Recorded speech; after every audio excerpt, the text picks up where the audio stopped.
governor claimed that he had obtained court orders retaining him as the legitimate governor until the case is heard and determined. This as the swearing in of the third deputy governor of Wajir, Hashim Musa, is scheduled to take place tomorrow.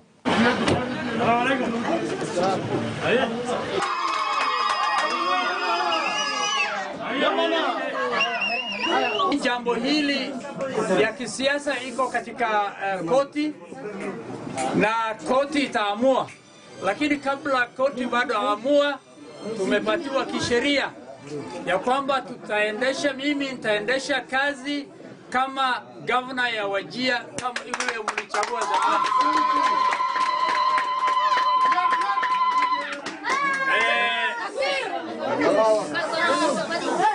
Deputy yangu ambaye ni Ahmed Ali Werer ataendelea kuwa deputy governor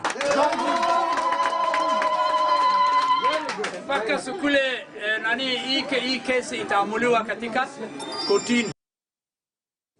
And staying with that story, we are joined by our reporter Ahmed Hussein, who's joining us from our city center studios right here in Nairobi. Ahmed, you have been based in Wajir for quite a while. What does this latest row portend for the region of Wajir, Wajir County, briefly, due to time?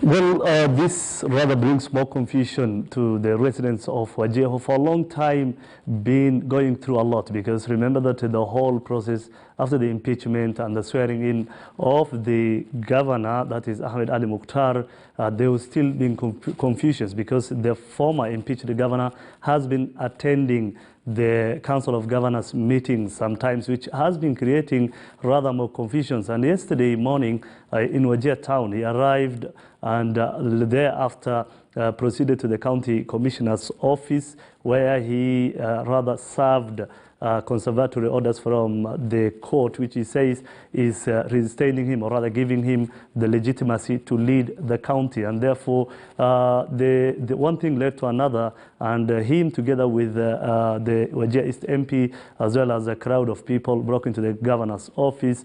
There were some security officers, rather, who were manning the building, but they were overpowered by a group of security officers that were with the MP and the former governor, as well as a crowd of people, and this has rather brought shock. As by yesterday evening, 6 people were arrested by security officers who were linked to the breakage into the governor's office, and as reports rather last night indicated that the DCI officers were questioning the former governor on for illegally rather breaking into the offices, and this whole process is once again now contributing to more confusions, even as the swearing in of the third deputy governor of Wajir, Hashim Musa, is set to take place tomorrow in Wajir town, and so this will rather once again be talking points, because one of the issues that were raised was that the former governor probably wanted to disrupt the proceedings or the preparations of the swearing-in ceremony scheduled for tomorrow. And so the residents were yesterday rather shocked with the proceedings, because they don't know who is the governor.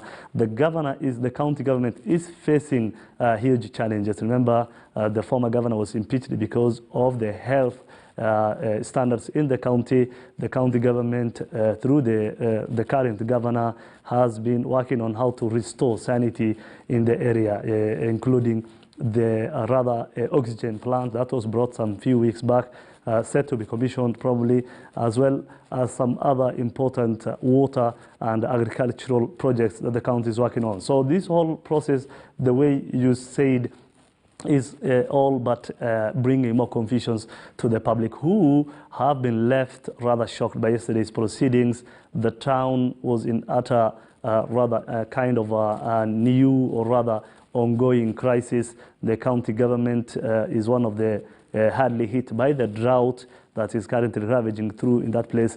We have seen, I did a story a few weeks back, and we saw that the public there, or the pastoralist communities, are suffering, and so all these processes of politics will once again be derailing development in the county. Even as the swearing in, which is scheduled for tomorrow, the preparations are underway, but as now, it is still confusion and utter shock in Wajir. as we speak. Indeed. Thank you so much, Ahmed Hussein, joining us from our City Center studios, and we wait to see how all these will play out. My name is George Maringa. Thank you so much for your splendid company. Up next is Nicholas Wambua with Leo Mashinani. Do stay with KT News.